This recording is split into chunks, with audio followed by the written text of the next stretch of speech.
ছোট পর্দা থেকে বড় পর্দা সর্বত্র অবাধ যাতায়াত জিতু কমলের। একদিকে যেমন গৃহপ্রবেশ ছবিটি অভিনয় করেছেন, তেমনি অন্যদিকে অভিনয় করছেন চিরদিনই তুমি যে আমার ধারাবাহিকে। যে চরিত্রেই তিনি অভিনয় করুন না কেন, সব সময় সর্বত্র একইভাবে সাবলীল জিতু। তবে অভিনয়ের পাশাপাশি জিতু কমল আরো যে একটি বিষয়ের জন্য সবসময় খবরের শিরোনামে থাকেন, সেটি হলো বিতর্ক। প্রায়শই সোশ্যাল মিডিয়ায় কিছু না কিছু পোস্ট করে থাকেন তিনি, যা নিয়ে মাঝে মধ্যেই তৈরি হয় বিতর্ক। এবার আবার অভিনেতার একটি নতুন পোস্ট ঘিরে তৈরি হয়েছে ধোঁয়াশা।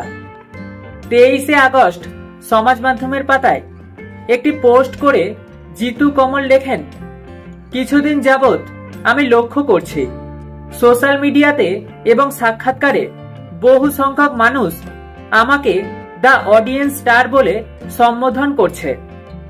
এর মানে কি জানা না থাকলেও ভালোই লাগছে। ভনিতা করে তো লাভ নেই, সত্যি ভালো লাগছে। জিতু আরো লেখেন, ভালো লাগছে কারণ দ্য অডিয়েন্স স্টার নাম কেনা অথবা আমার পিআরদের দেওয়া নয়, দর্শকদের দেওয়া।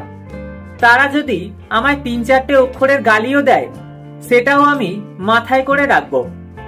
তাদের ছাড়া আমার কোনো অস্তিত্ব নেই, ছিল না, থাকবেও না।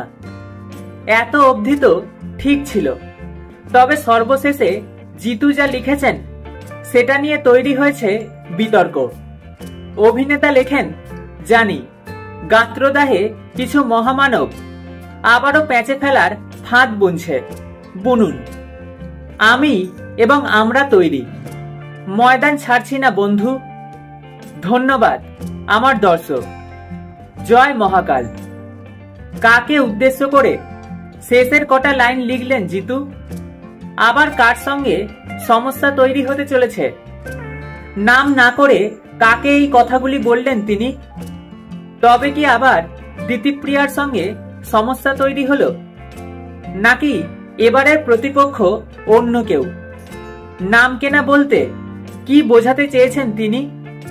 প্রশ্নটা থেকেই যাচ্ছে।